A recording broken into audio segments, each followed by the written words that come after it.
Hi there and welcome back to the studio. Pleasure to have your company here for our second installment of the master analysis. Now, thanks so much for your feedback on the last master analysis. We're of course talking about Isaac Levitan. And in this video, I'm going to be talking to you about an artist that you definitely need to have in your reference file. You got to have a file on your computer just stuffed full of paintings by this artist. I guarantee that studying this artist will make you a better painter. Is that a little bit too bold? Maybe, but I think you're going to enjoy what we have to talk about in this one because I've learned a bunch from this artist and I want to talk to you all about it. Who are we talking about? We're talking about Edgar PAYNE. Now, you might already be familiar with Edgar PAYNE, or maybe you've never heard of Edgar PAYNE. Who was he? Well, he was an American-born artist, born back in 1883. He lived to 1947, and in his career, he did a bunch. Now, this guy's been called an impressionist of sorts. He was part of that movement called California Impressionism, and he's most famously known for his landscapes of the American West. But he did a bunch, and he was really well-traveled. He did all kinds of beautiful seascapes and boats. He also did amazing mountain landscapes of the Rocky Mountains. He even went over to Europe and did some stunning paintings of the Alps. So we're going to get stuck into it because I think from a technical standpoint, Edgar PAYNE is absolutely brilliant. So I've got a book here. I don't have any idea where the dust jacket went, but this book is called Edgar PAYNE, The Scenic Journey. Now, the moderator for our Facebook page and one of our OGs here on Patreon, Ryan Jordan, I hope he doesn't mind me telling this little story, but his partner got in touch with me a long while ago. It was his birthday, right? And she was saying, hey, I want to get Ryan something for his birthday, but I wanted to get him a book, but I have no idea what to get him. What should I get him? And I said, this book, right? He wants to get better at painting. He's learning a lot about painting. He's diving into the technical stuff. This book, and I'm going to recommend the same to you. If you can get your hands on this book, it's not necessarily a rare book. Might be a little bit pricey. I'm not sure. I'll put it on the screen here, and I might even put a link down below on Amazon to this book in particular. I think if you're just starting out or you want to add a great book to your art collection, this is it. The Scenic Journey, Edgar PAYNE. Now, as we go through, you're going to see it's just absolutely beautiful. Now, take a note of this painting here. This is a cropped version. This painting is going to be very important in the next couple of weeks. I'll explain why, but I'm just going to leave you hanging. Now, one thing's clear about Edgar PAYNE's work. He had a really loose and bold approach to painting the landscape. And there's such confidence and structure in the types of marks that he made. There isn't anything really labored, nothing too detailed or fiddly. It just feels raw and energetic. But at the same time, there's a precision to it. What I enjoy about looking at his work is seeing the definite start and end to those brush marks. This encourages me to step up my confidence, but be a little bit more deliberate about my color mixing. I imagine Edgar PAYNE spent a lot of time in the palette just working out his mixes. Now there's a bunch here just with this painting alone that we can see that you've probably heard me talk about here in these videos on Patreon or on YouTube. But this guy is a master class in those tried and true or universal laws that if we apply these as painters, we're going to come away with a better painting. Okay, what am I talking about? Well, have a look back here at some of these really subdued gray violet notes and how we step down in terms of value. See, we're adding more dark paint as we come forward, giving this darker but more saturated note here with some of the violets coming through here. And then as you come forward, see, notice how the saturation gets a little more intense and a little bit darker and darker still. It's so simple, but so effective. And for something so chunky, it looks kind of real. Now, you'll remember from the critique video of Mandy's seascape that I was talking about Edgar PAYNE's seascapes because he had this way of composing a painting that felt really tight and controlled, but at the same time, loose and natural. There's really not a lot of open space towards the tops of his compositions, but there's a lot of breathing room down in the foreground. What this allows us to do as viewers is we have this swept in and launching place to enter the composition, and then we can kind of get lost in those depths beyond. I really love the way he composes these scenes. It's very reminiscent of the way Frederick Judd Waugh composed a lot of his seascapes. You know, remember that from that critique video, that it's very similar in terms of compositions. It's very tight and very cyclic in terms of keeping our attention within the scene. I mean, have a look at this. It's almost a yin-yang, but if you can pick it up, here, notice how we kind of flow in from the landscape down this wave and then back through, and it's almost like this figure eight in a way, but it forms these two interlocking pieces that come together around the crest of this wave. Is it just me, or are you seeing that too? And again, we have that typical structured mark that Edgar Payne is so famous for.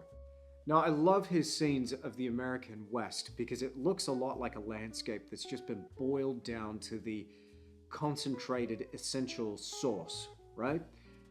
There's nothing about this that is just, that feels tight or feels stifled. It's just a really bold, expressive image.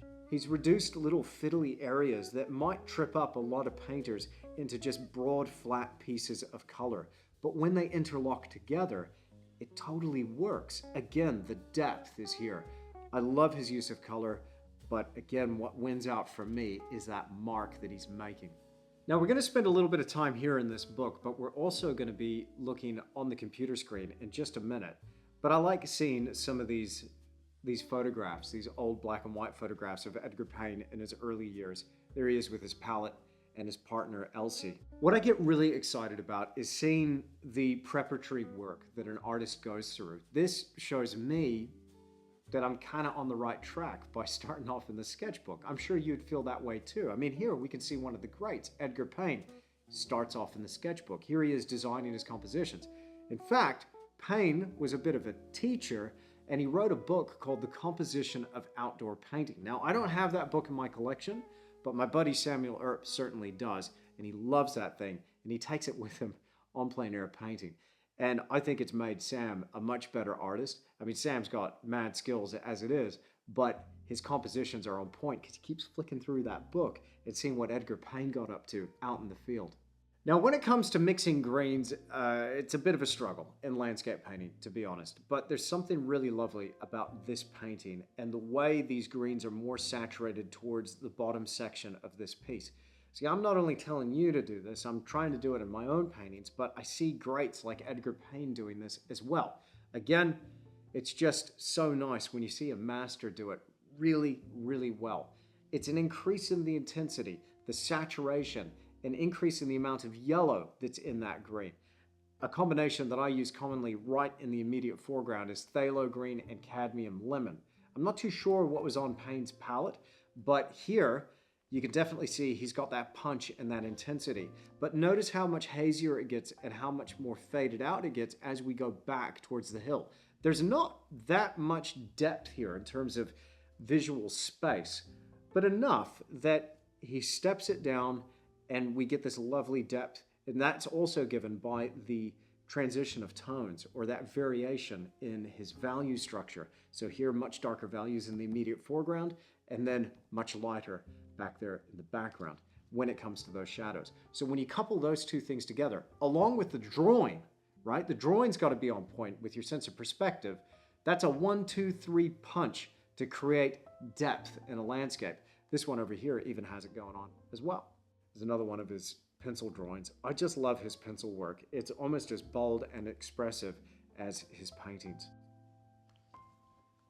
Now this really excites me. It's a photograph of Edgar Payne painting plein air. But it's really cool seeing him set up with his easel on the side of the road, just knocking out a really big, bold painting.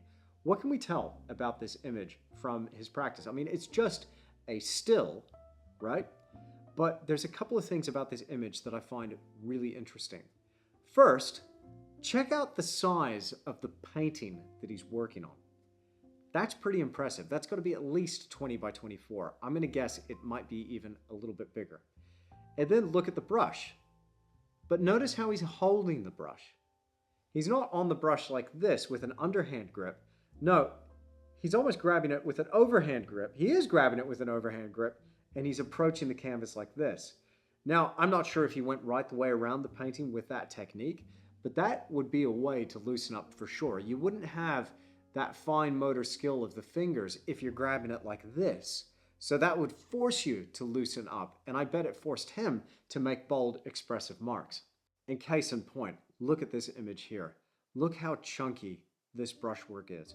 At a certain point, I think he was just really having fun with this, because when I look at this, okay, personally, it's almost too much, but to me, what this is, it's almost like, you know that mannequin or that figure that you see on all these artist desks? I don't have one. I might get one, but it shows the planes in the face. It's a stylized way to approach the portrait that shows you, the top of the cheekbone, the sides of the zygomatic arch, and the temples, and then the eye sockets. And it's different either side as well. You can get some pretty cool looking little mannequins to show the planes and the structure. Well, to me, this shows the planes and the structure in this mountain face. And everything here just felt like a portrait study of the landscape in a really stylized way. Again, it's all about that expressive brushwork. And to me, this just shows me, stroke order, stroke direction, color combinations, right? Look at the color combinations down in here. We've got like this blue next to this purpley color, this more deeper indigo color with a little bit more warmth. And he's taken the colors that he can see in the landscape, he's isolated them, he's fragmented them, and then he's juxtaposed them. And then when you look at the stroke order, it's down, down, down, across, down, down, down, across, across. And it just seems to be this chattered effect, but you can tell how he's approaching the landscape. It totally works. Now, when you squint or you stand back, it's like, oh, yeah, it kind of looks real. It's nuts. It's absolutely nuts. I love it. This kind of stuff I geek out about, and it really inspires me. I hope it inspires you too, because again, this guy is one to watch. Now, I love seeing these mountain paintings, particularly the way he approaches his skies. I mean, here we've got some pretty bold, wibbly wobbly marks up here in the sky, but if you check out the gaps between the brushwork, there's this pink flush coming through. Perhaps that's his imprimatura, but it also could be a color that he's added before. But what we definitely see is a little sneaking little bit of red that's popped through, almost veering on the orange side. So he would introduce colors that you wouldn't even think to put in a sky, but when he does it here, it totally works. Now think about your complementary opposites, right? Okay, what have we got? We got red, green. We got blue, orange, yellow, violet, right? Well, here he's taken a kind of orangey color, and when you put that next to the greeny blue, those two colors kind of rattle against each other, and it makes the blue sing. As soon as I saw this, it gave me an understanding of optical color mixing that the French Impressionists didn't, but I think that's what they were going for. Here, I found it a much more effective use of that particular technique. Now, optical color mixing is where you look at brushwork that's fragmented into unique individual colors, and the color mixing takes place in your eye. Well, it's filtered by your eye. You're really mixing the paint in your brain. So look, he's making you do the hard yards. He's making you do the color mixing for him in your own brain when you look at this piece. I think that's cool.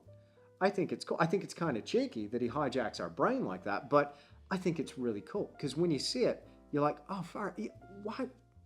Who puts orange in? Who puts red in a sky like this? It's not sunset. What are you doing? But you stand back and you're like, far out, man. It's all there. It totally works. Case in point, complementary opposites. Check out the violet notes here in the shadows of this hillside and some of the yellow notes. And then also have a look at the patterns that he's been able to achieve with that brushwork. Too much? Maybe. But again, I like the look of this. There's something about it. It doesn't not work. I think it kind of works. Okay, it's my preference. Okay, I like this sort of stuff. And you might be thinking, well, Tish, you don't paint anything like that. Watch this space. I'm gonna get a little weird on you, okay? I'm gonna get a little funky this year. Yeah, no, it's gonna happen. Again, check out the use of violets compared to the yellow. Yellow, violet, love it. and these different notes that he's achieved back here in the mountain. Look at this pop of greeny blue next to a yellowy color in amongst some of the violets, and then a different pop of green. We've got 4 colors that we can identify, maybe a 5th right there with some of those deeper blue notes down here in the mountain. That's just insane. Now, again, you squint at that, you have a look at it. It's freaking photographic almost when you squint. But, I love it. I'm geeking out right now. I love this painting, Canyon Mission. Now, this painting I love. Again, all I'm going to say right now is watch this space. I found a spot that looks just like it. I'm not going to give it away just yet, but I'm going to be doing... Okay, I've already given it away. But, okay, just you wait. Just you wait. It's going to... Yeah. Again, I love seeing this plein air scene. And the greats painted plein air. They studied from life. And if you're not studying from life, that's something that can definitely just add enormously to your artistic practice. Get out there, get painting from life. Now, you can do all kinds of setups. You don't have to have a fancy pochade box like what I use. I use alla prima pochade mainly. I also have a little setup that I bought off John Crump. I should actually say it's a huge setup. He paints large out in the field. But here, Edgar Payne's using just a little tripod easel. He's propped it up. He's got a little umbrella on the back.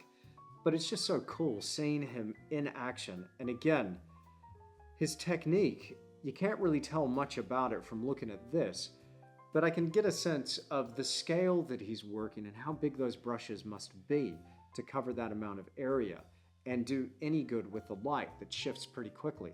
Now, within the space of a couple of hours, your light is totally different and your painting is going to look totally different. So I wonder what his approach would have been. I'm sure he also was locking in his shadows when he started, but who knows? I should read that book, Composition Outdoor Painting. I bet it's in there. I bet Sam knows.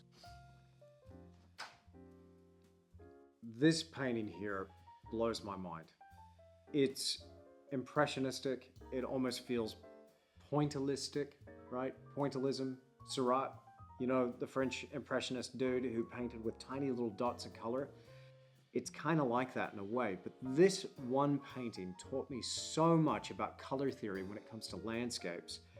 Transition of tones is important here. That hierarchy of values from darkest darks in the immediate foreground through to lighter values in the shadows way out here in the background.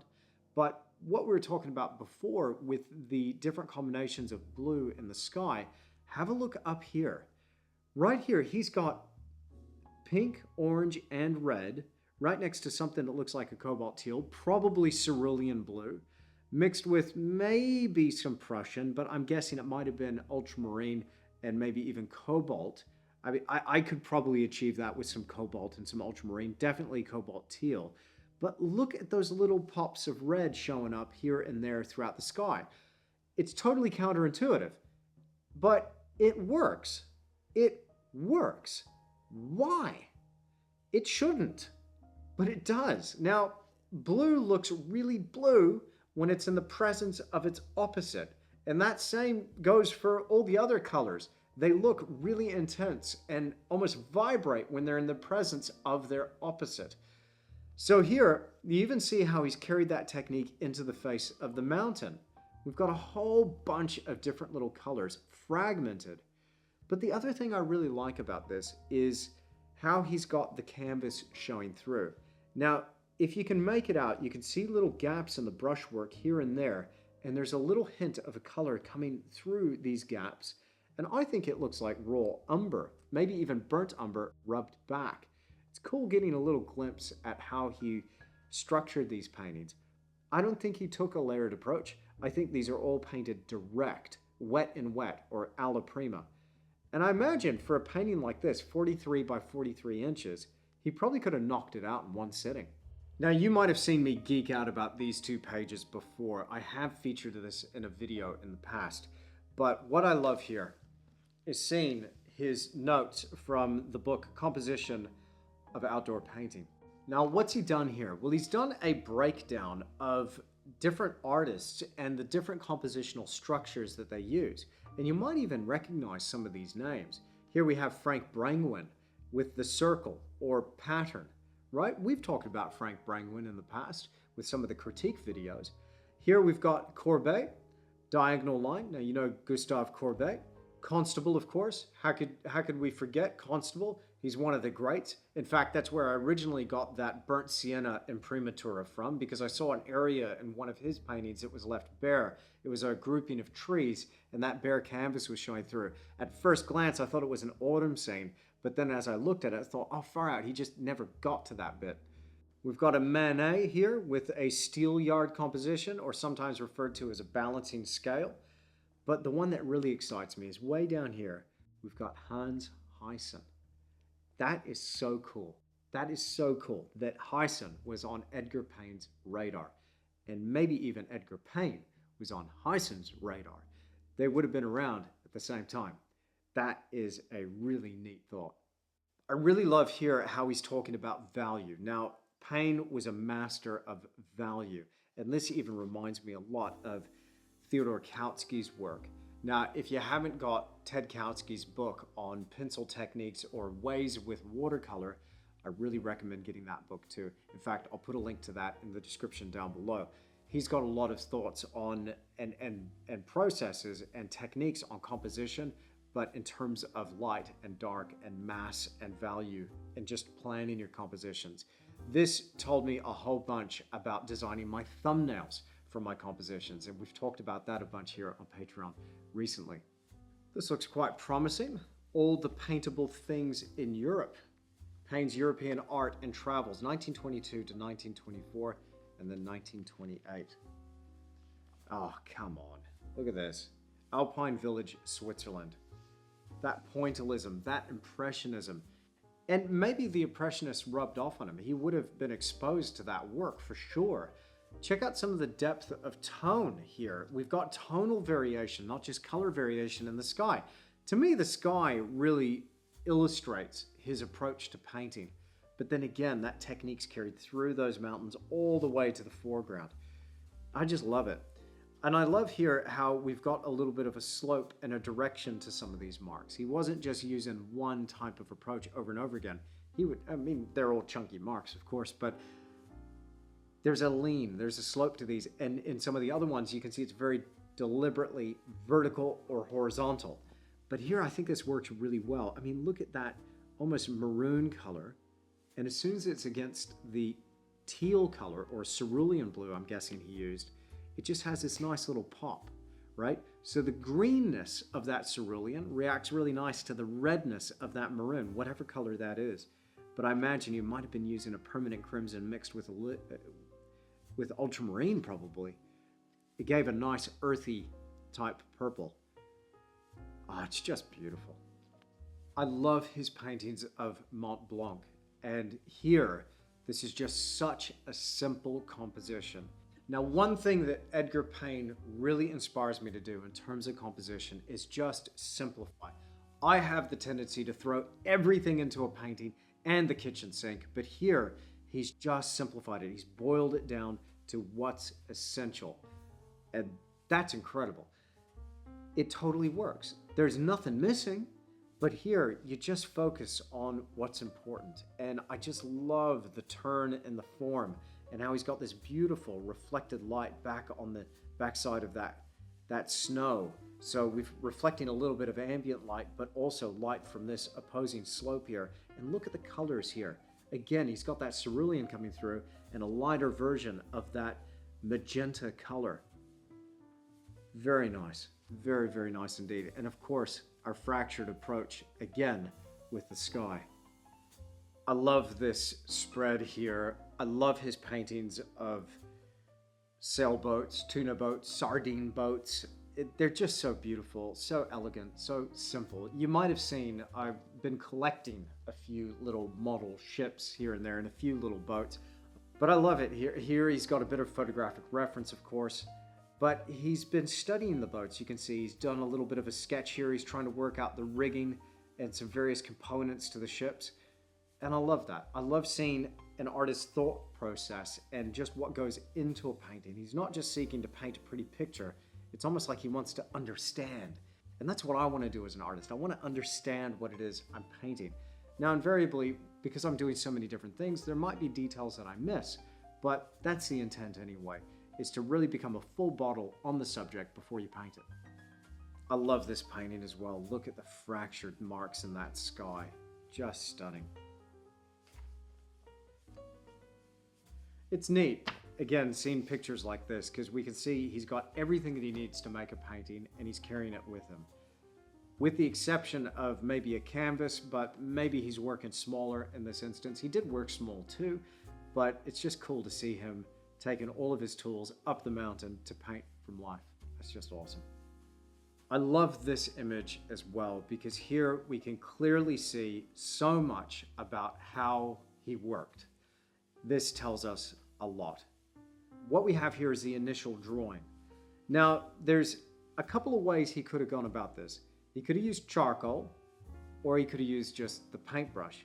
I'm guessing he would have made a light drawing first with charcoal, and then gone over just lining it in and solidifying that composition with a brush. He was that good. And it's great. Everything's in the right place. And here he's even got one of his little plein air sketches that he's referring to.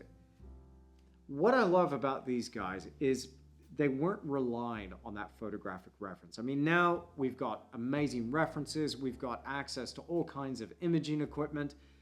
And while he could have projected something, maybe using a camera obscura or something, we know he wasn't doing that. This guy was that good. He was just freehanding it, referring to his plein air stuff, and maybe even some sketches from out in the field. What a badass. The Great White Peak, Mont Blanc, France. And there it is. Absolutely stunning. Now, something else interesting is going on here.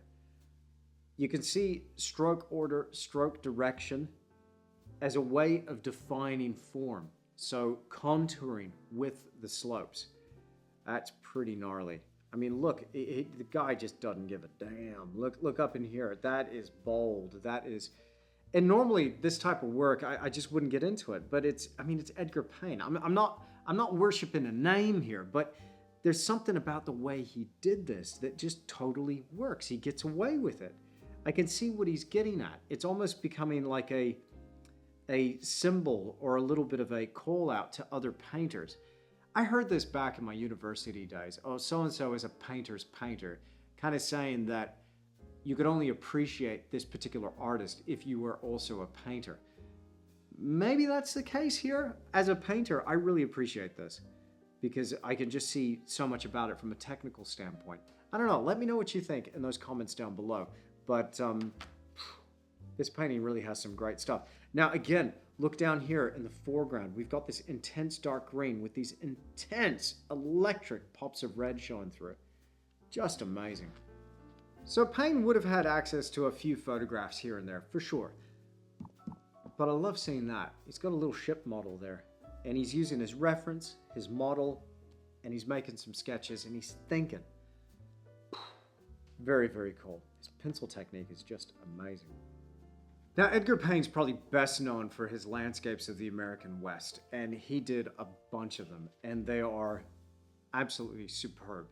With the same skill and technique, he was approaching yet another type of scene. I love the simplicity of these landscapes. They're just boiled down to their essential shapes and colors. It's just so gutsy. Look at the blue here, how we've got a really nice faded out blue and then gradually stepping down in tone but increasing in intensity as we approach the top of the canvas. I mean, it's what nature does. Again here. Oh, just beautiful. Monument Valley. I'm going to be carrying on with that Monument Valley painting very soon. It's cool seeing this. I know exactly where that is. I get really excited about seeing artist sketches. These are just stunning. We've got the Grand Canyon and then another little canyon scene down here, probably Canyon de Chelly. Absolutely beautiful. No mucking around here. Very clean, beautiful outlines and nice subtle tones.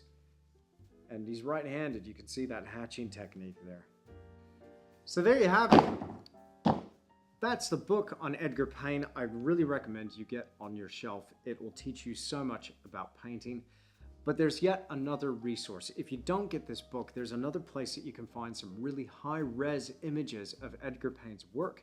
I'll put a link to that search in the description down below. But why don't we jump over to the computer now and take a deeper look at some of his paintings and really blow up some of those images so we can see what we're looking at and see if we can break apart that technique even further. All right, so I've jumped over to the computer, and I'm sorry if the audio sounds a little bit different. I'm coming to you through my old Yeti Blue, still sorting out a few of the audio issues here. But I do have a behind the scenes coming very soon, all about tech gear and all of the gear that I use. I'm just missing one piece from my microphone. So if you want to know what I use to make videos, there's a bunch of cameras, there's a bunch of different lights, and there's a bunch of different audio equipment. But there's always these little niggly technical things that you got to sort out. But anyway, if the audio sounds different, that's why. I'm coming through the Yeti Blue here. Okay, so here we are on the screen, and I just love this work. Let's check this out. Now, I found a few reasonably high-res images of Edgar Payne's paintings, but tell me if this guy doesn't just encourage you to loosen up. I'm looking at this just going, man, okay, look, I don't paint like this. I know I don't paint like this, but there's something about this that I really feel gives me permission to be a bit more expressive and free.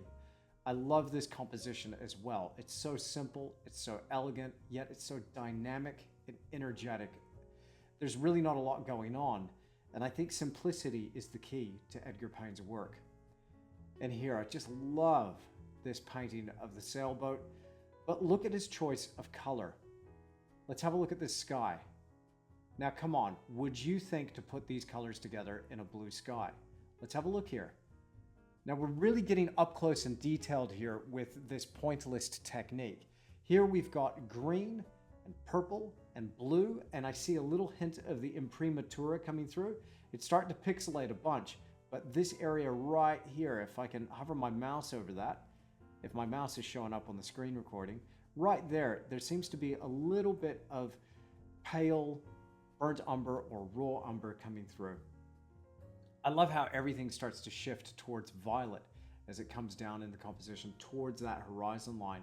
And then he picks up those violet notes along the horizon, which just causes that distant ocean to sink away into the depth. And then it gives way to these really deep, gorgeous, saturated blue tones down here in the foreground. But look at the working in the sail. I mean, normally I don't gravitate towards this type of painting, but Edgar Payne just, oh man, he just makes it work, doesn't he? Now, this is also a reproduction in that book. Not the best quality image, but still good enough that we can zoom in here and have a look. I love his choice of color here. Look at the brilliance of that violet.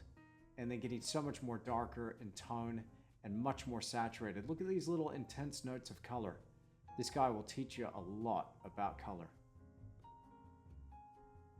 Now, what I love about this painting here is the boldness of the brushwork. Again, in the sail, how structured it is. We've got these really interesting outlines either side of these masts, and I think this is from the layering of strokes. But he might have used some finer brushes here and there, certainly to do the figures, but it's still so bold. I wonder, looking at this work, if Frank Brangwyn was an influence on Edgar Payne. He might have been.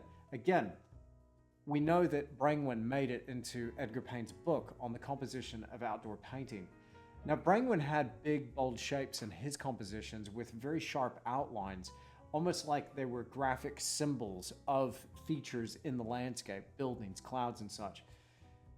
This is just stunning, though. Look at the water here and just how bold some of these marks are down here in the foreground. Can't get a great view of this because of the pixelation, but very, very nice. Now, this painting here really excited me because it's a reproduction in that book, but also we can see here from somebody's photograph on the gallery wall the direction of the strokes, and I just love it when those lights glare off the ridge lines. If you want to geek out about painting, this is really cool. Check out this little area in the sky though. Now, whenever you have a brush stroke that goes horizontal, the light hits that, bounces off, it starts to get a bit of a sheen.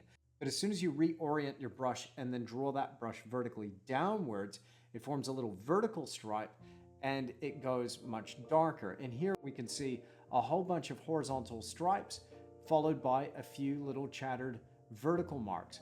But what we can tell about his technique here is that it's predominantly flat or vertical, horizontal or vertical, and he's doing this across the painting. Almost like an X stroke, like you might see Bob Ross do, and maybe Bob Ross was inspired by Edgar PAYNE, who knows? But this is something else. I really love it. And you can also get some indication about the thickness of the paint that he used. It's such a strong painting here with that really sharp afternoon light just coming in and hitting this peninsula. But I love the working down here in the water with these chattered strokes. So let me know what you think. For me, this just inspires me to get bolder and looser. I think I'd be able to knock out paintings quicker because my paintings take ages. I get so fiddly and detailed. But when I look at things like this sail, I mean, come on. Look at that. So you can see a clear entry point, slightly downwards and then upwards to the right, and he lifts. And you can see that mark right there. And he just leaves those ridge lines from that thick paint right there in that brush stroke. I love seeing evidence of how he put this together. Look at some of these marks up here. So it looks like he was using a filbert bristle brush, probably about an inch across. And if this painting, if that weave is anything to go by, it looks like this one might be 20 by 24 or thereabouts. Beautiful boldness in this sky.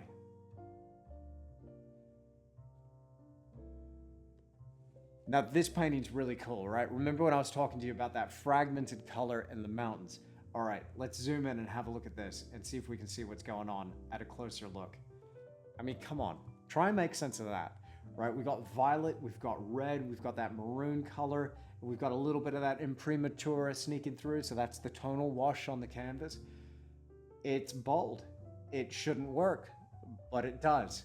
And he's carried that red chattered mark throughout. Look at the violet down here, right adjacent to the brilliant green in that field.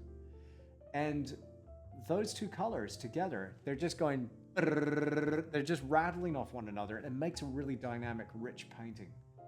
Beautiful stuff. This one's got a much softer feel, a little bit more subdued, a little more laid back. This is Canyon de Chelly in the United States, but just a stunning painting as well. Big, bold shapes, very simple composition. And then finally, I love this painting. Again, one of the more high resolution paintings that we can see on the internet. But what I love about this one in particular is just how thick some of that paint is and how we can see evidence of those brush strokes here. And just a little bit of optical color mixing going on with some of these trees. Some red notes sneaking through here and there. A little pop of red just makes that green come to life. It's a beautiful painting. So there you have it. Hopefully you can see a little bit now why I hold this artist in such high regard. Edgar PAYNE was a genius, an absolute master of his craft. And if he's a new artist for you, then fantastic. Congratulations, because now you have somebody to open up a file on your computer and start downloading everything you can find. I guarantee if you study this work up close, it'll make you a better painter, not only in terms of composition, but in terms of color and also brushwork. Well, I really hope you've enjoyed this video and you've come away with something new to think about. I've really enjoyed your company. Thank you so much for spending this time with me here. If you want to see any of those links that I was talking about, again, a link to the Wikimedia Commons, which is a resource that is fantastic if you're an artist, where you can find some reasonably high-res images of Edgar PAYNE, but also I'll drop a link in that description below to the book, Edgar PAYNE, A Scenic Journey. Check that one out. It's definitely one to add to your collection. All right, I'm going to get out of here, get back to the drawing board or the easel. I'm not sure. I got something fun to do here, and I'll see you again in the next video.